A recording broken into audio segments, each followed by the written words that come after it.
¿qué tal amigos y suscriptores de En Audiencia? Estamos Humberto. Hola, buenas, ¿cómo están? Saludos a todos y a todas.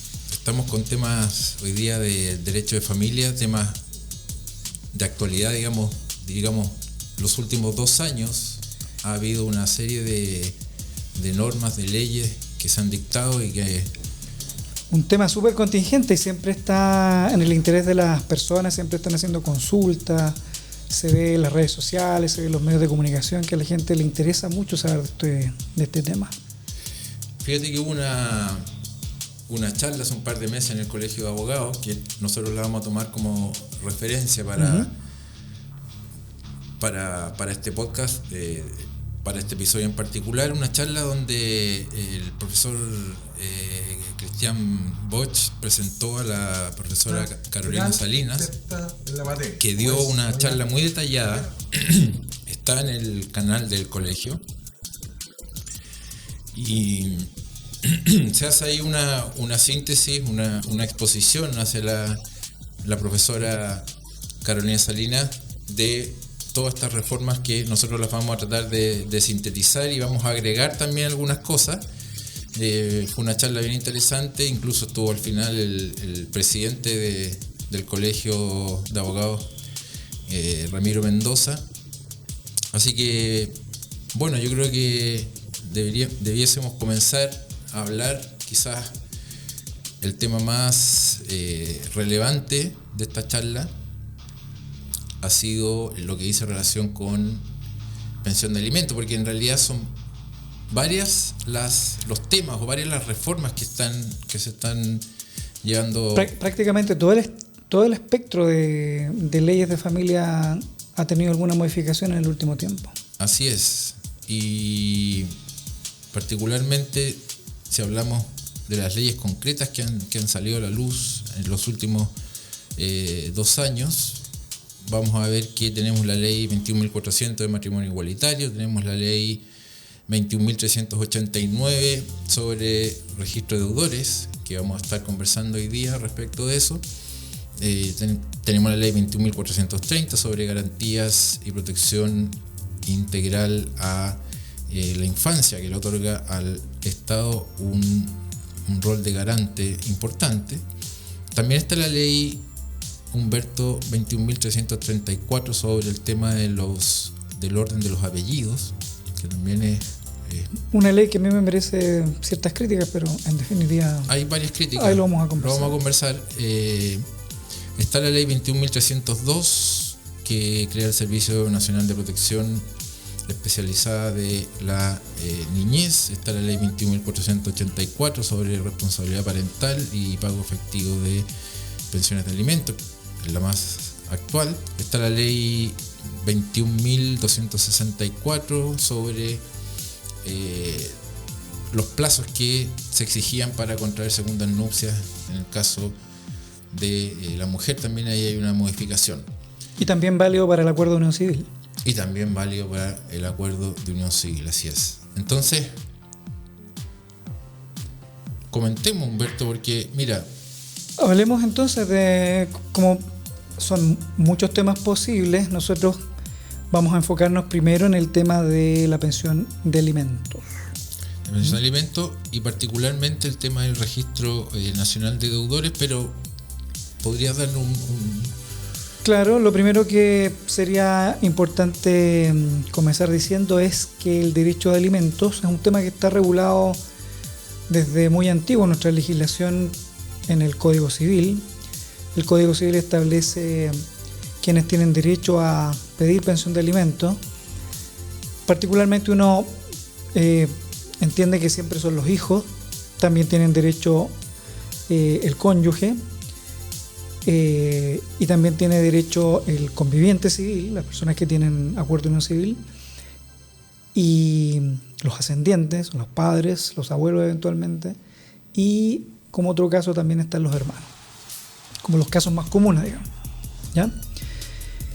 Cuando hablamos de hijos, se nos viene como a la mente menor de edad.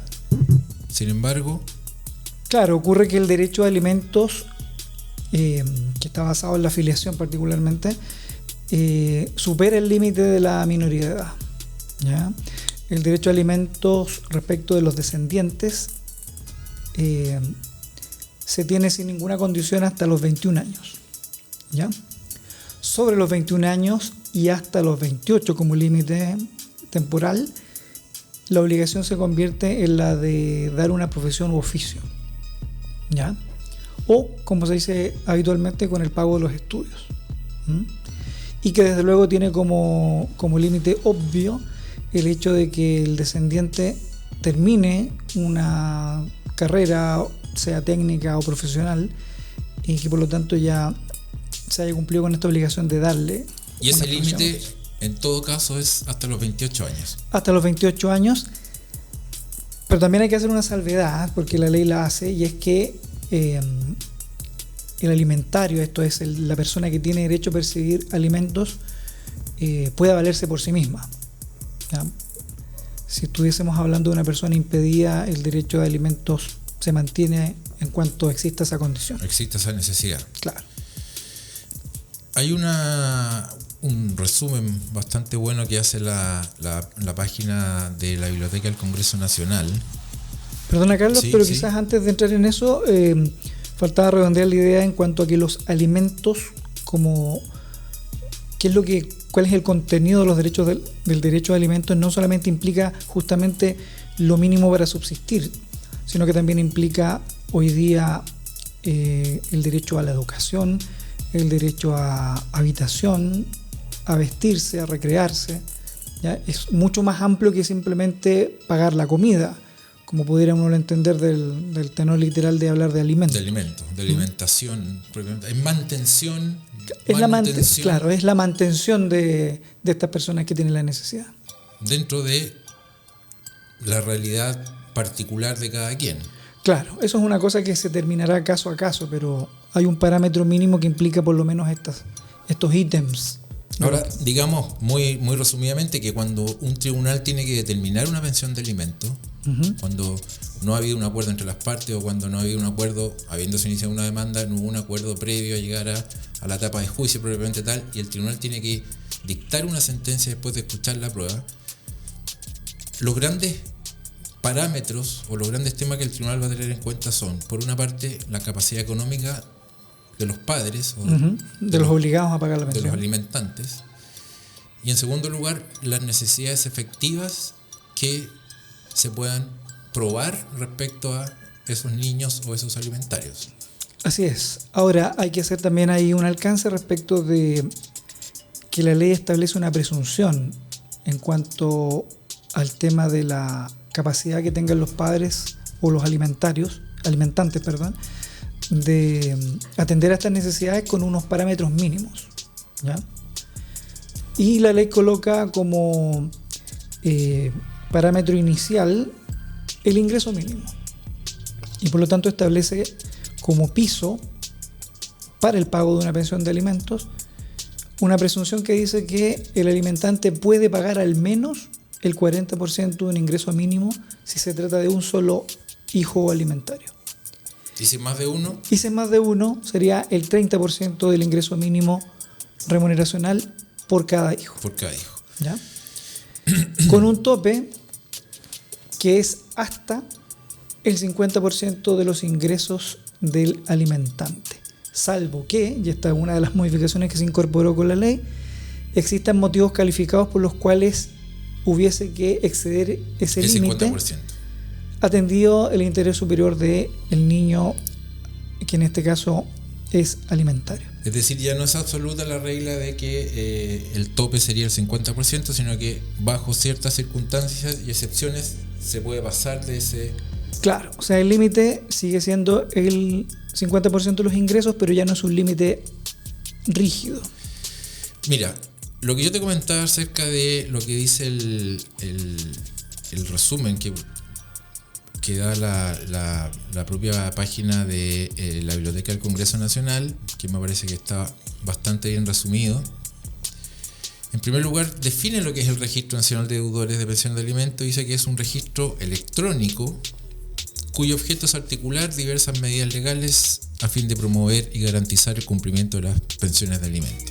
Será de acceso remoto, gratuito, inmediato para cualquier persona con interés legítimo en la consulta, y se entiende que tiene interés legítimo en la consulta los tribunales, el propio titular o alimentante, el titular del dato del alimentante, la parte demandante, el tribunal de familia y también entidades que tengan que consultar. Eso lo vamos a ir más adelante vamos a ver quiénes explicando. pueden tener acceso a eso.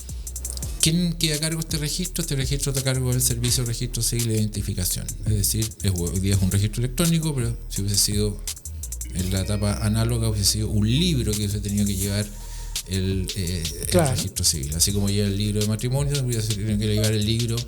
Y el reglamento para el funcionamiento de este registro ya está vigente a partir de mayo de este año. Así es. A partir de mayo de este año.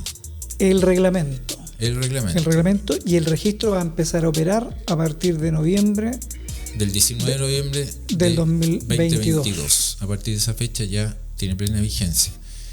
Entonces, ¿cuáles son las consecuencias de estar en este registro? Porque no solamente se está por estar. Pero antes de las consecuencias, veamos cómo uno va a dar a este registro. Eso. ¿Cómo vas a dar al registro? ¿Quiénes van al registro? Ya. Las personas que van a dar al registro de deudores de pensión de alimentos deben cumplir dos requisitos copulativos. Uno, que estén obligados a pagar una pensión de alimentos, sea provisoria o definitiva, y que estén fijados o aprobados por una resolución judicial que cause ejecutoria. ¿Qué significa esto en palabras más sencillas? Que la persona está obligada a pagar una pensión de alimentos sea dentro de un juicio que está tramitándose, y por lo tanto una pensión provisoria, que es obligación del tribunal establecerla al inicio del juicio, o una pensión definitiva que ya está dictada por una sentencia al término de este juicio, una vez que ya se ponderaron las pruebas por parte del tribunal. Y lo mismo vale respecto de la aprobación que el tribunal haya hecho de una mediación que se haya sometido las partes y por las cuales ellas hayan llegado a un acuerdo, o por una conciliación ocurrida durante el juicio antes de que el juez dicte sentencia. En cualquiera de estos eventos, la persona está obligada a pagar una pensión y por lo tanto cae dentro de la posibilidad de ir al registro. De atrasarse. Y esto justamente ocurre aunque la persona haya presentado un recurso contra se apeló, por ejemplo, se a la apeló sentencia por el monto de la pensión, por ejemplo. Aún así, sigue obligado, no se suspende la obligación de cumplir con esta obligación por el hecho de que él haya presentado algún recurso. Por lo tanto, también podría quedar dentro del registro. Y el otro requisito cumulativo es justamente que tenga deuda, ¿ya? Y esta deuda consiste en 3 mensualidades consecutivas o 5 discontinuas. Ok, o sea, el que deba 3 pensiones de alimentos va al registro. El que deba 5 pensiones de alimentos, el que deba 5 saltadas va al registro. Ok. Consecuencias de ir al registro. ¿Qué pasa, Humberto? Y como está sintetizado aquí, retención de devolución de impuestos. Bueno, el hecho de ir al registro de los deudores tiene, como tú dices, varias consecuencias, porque tenemos que situarnos en el espíritu de estas normas. Estas leyes se dictaron en particular para generar nuevos mecanismos para que el pago de la pensión se produzca y para que los deudores, particularmente los más reacios a pagar, no eludan el sistema de las múltiples formas que hoy día podrían hacerlo. Entonces, como ya tú bien dices, se producen varias posibilidades que la ley otorga entonces para obligar a este cumplimiento, una de las cuales es la retención de la devolución del impuesto a la renta. Ya, que ya estaba también eso contemplado. Ya estaba contemplado como una medida de apremio, pero ahora en marzo la Tesorería General de la República, antes de generar las devoluciones de impuestos, una vez que se hagan las declaraciones, debe consultar el registro de deudores y a partir de ahí generar retenciones, ¿ya? Este es un caso en que un tercero, que no es ni el propio deudor, ni los demandantes, ni el tribunal, deben consultar el registro y por ende tienen acceso, son interesados legítimos para tener acceso a consultar, y deben consultarlo porque si les arroja una deuda deben actuar. Bueno, lo que tiene que hacer entonces en este caso la Tesorería General es retener el monto de la deuda, si alcanza la devolución de impuestos, o el total de la devolución de impuestos, y aplicarlo al pago de la deuda de alimentos que está pendiente. Luego tenemos retención de parte de los fondos de un crédito bancario que pida el deudor por 50 UF o más. Bueno, acá se produce, como bien tú dices, esta retención de dinero cuando una persona tiene una operación de crédito por este monto, que son 50 unidades de fomento. Estamos hablando de poco más de 1,5 millones de pesos aproximadamente, valor actual. Si esta persona se encuentra inscrita en el registro de deudores de pensión de alimentos, entonces la entidad bancaria tiene que retener el equivalente al 50% del crédito que va a otorgar, o un monto inferior si este es suficiente. O sea, también aquí el banco, al igual que la tesorería, asume un rol activo en el sentido que la ley dice: usted, si va a otorgar un crédito sobre esta cantidad, sobre 50 UF, debe consultar el registro, y en la medida que su cliente o a quien se le va a entregar este mutuo esté en el registro, usted, banco, debe retener el 50% del valor del crédito que va a otorgar. Así es, e incurre en ciertas responsabilidades legales si no lo hace. Ya, va a desincentivar a lo mejor, ahí bueno, va a haber que ver cómo se desarrolla la solicitud de crédito de los deudores. Claro, un deudor reacio así del 100%, la única manera que le va a quedar es recurrir a crédito usurero informal. Claro. Después, si el deudor vende un vehículo o una propiedad, se puede impedir la inscripción del traspaso si no se pagan los alimentos adeudados. Efectivamente, si la persona deudora inscrita en el registro compra un vehículo motorizado, no lo va a poder inscribir si aparece con deuda en el registro, y tampoco lo va a poder hacer en el caso de una compraventa. El conservador de bienes raíces, en el caso de los inmuebles, no va a hacer la inscripción si esta persona aparece inscrita en el registro, salvo que se le garantice que esta deuda va a ser pagada, ya que se establecen ciertas reglas respecto de que se puede considerar que dejar en manos del notario del caso con instrucciones, documentos como valevistas, cheques para hacer estos pagos, podría considerarse suficiente garantía para que el conservador inscriba. Ahora podría, no sé, pero quizás los roles son distintos, pero se le podría haber otorgado también un rol activo a los conservadores o al registro civil en el caso de inscripción de vehículos, en el sentido de aceptar la inscripción y una suerte de embargo automático o prohibición de enajenar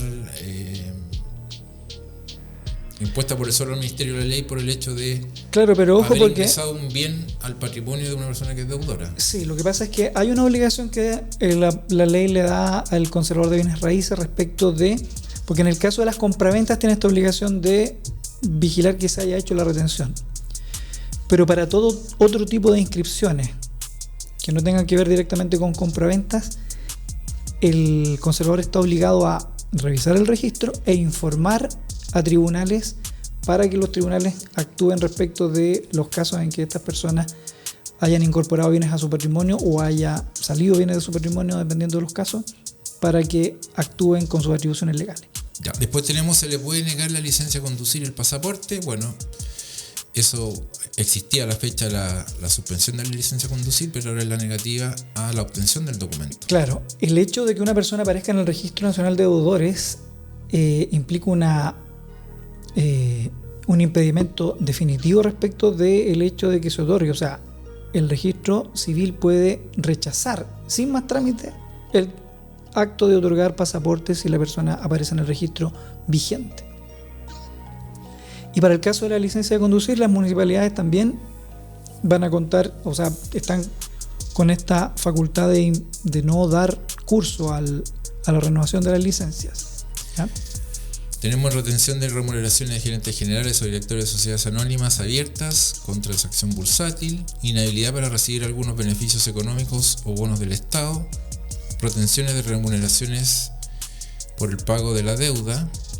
Hay unas retenciones que son específicas para funcionarios públicos también. Claro, una persona que entra a la administración pública y que aparece en el registro de deudores puede ser contratado, pero con la condición habilitante de que además de su remuneración se le retenga hasta un 10% de su sueldo con cargo al pago de esta deuda. Luego tenemos que el pago de la deuda con la indemnización por año de servicio del deudor despedido del trabajo, que entiendo que había norma respecto a eso. Claro, existía la norma respecto de la obligación de los empleadores de retener de los finiquitos el monto necesario para el pago de la pensión de alimentos. Pero ahí tenía que ser a iniciativa del acreedor en buenas cuentas. Ahora debe consultarse a la hora de hacer un finiquito, me imagino que ese es el sentido. Claro, ese sería el sentido para poder, en el fondo, hacer la retención por el monto que corresponde a la deuda. Y después, las deudas serán prioritarias en los procedimientos judiciales de ejecución. Hoy día, o sea, hasta antes de la reforma más bien, las deudas de alimentos no tenían un trato especial para el caso de, por ejemplo, una liquidación forzada, lo que antiguamente se llamaba la quiebra, ¿ya? Hoy día la deuda de alimentos pasa a tener un lugar privilegiado, se convierte en un crédito privilegiado, ¿ya? Hasta 120 unidades de fomento. Si hay una quiebra, entonces el acreedor que tiene a su favor un monto de deuda de pensión de alimentos puede ir a verificar hasta por 120 UFs para que se le pague con preferencia. Ya. Se pone primero en la fila efectivamente, de los acreedores. Y por último, Humberto, en los 2 minutos que ya nos van quedando, ¿qué pasa con la retención en relación con los fondos de pensiones? Porque vimos que funcionó mucho, se pagaron muchas pensiones de alimentos con las retenciones que hubo en Yo creo que pandemia. ese tema es más largo como para el siguiente capítulo. Ahora te puedo adelantar unos más breves. Sí, a ver. Como por ejemplo el hecho de que no puedes optar a candidato para la ley de adopción si estás inscrito en el registro de deudores vigente. Ya, importantes. De acuerdo a la ley de menores, en lo que todavía tiene vigencia, que es particularmente respecto de autorizaciones para que los niños salgan del país, si tú estás en el registro de deudores, se puede autorizar la salida de los niños aún con tu negativa y sea en la... Que había algo en la norma de eso, pero era un poco más escalado porque... Claro, lo que pasa es que en la ley, antes de esta reforma, tú tenías que tener órdenes de arresto, 2, o apremios en general, dictados en tu contra para que el juez pudiera actuar dando autorizaciones más amplias respecto de tu persona. Para que no interviniera ese padre que... Exactamente, para que ese padre poco cumplidor no tuviera tanta participación. Pero ahora, si estás en el registro de deudores, el juez puede autorizar la salida casi incluso contra tu negativa. Y el tiempo, Humberto, se fue. Se fue. Así que... Por ahora. En este primer episodio vamos a quedar hasta aquí y seguimos conversando. En el próximo capítulo vamos a hablar de otras consecuencias que tiene, algunas que son incluso penales, y vamos a ver con harto detalle el tema de las retenciones de AFP o de tus cuentas bancarias. Y seguimos dentro de uno de los temas que se están reformando, que se han reformado en el último tiempo, es decir, queda bastante todavía por conversar. Así es, ahora estamos en pago de pensiones.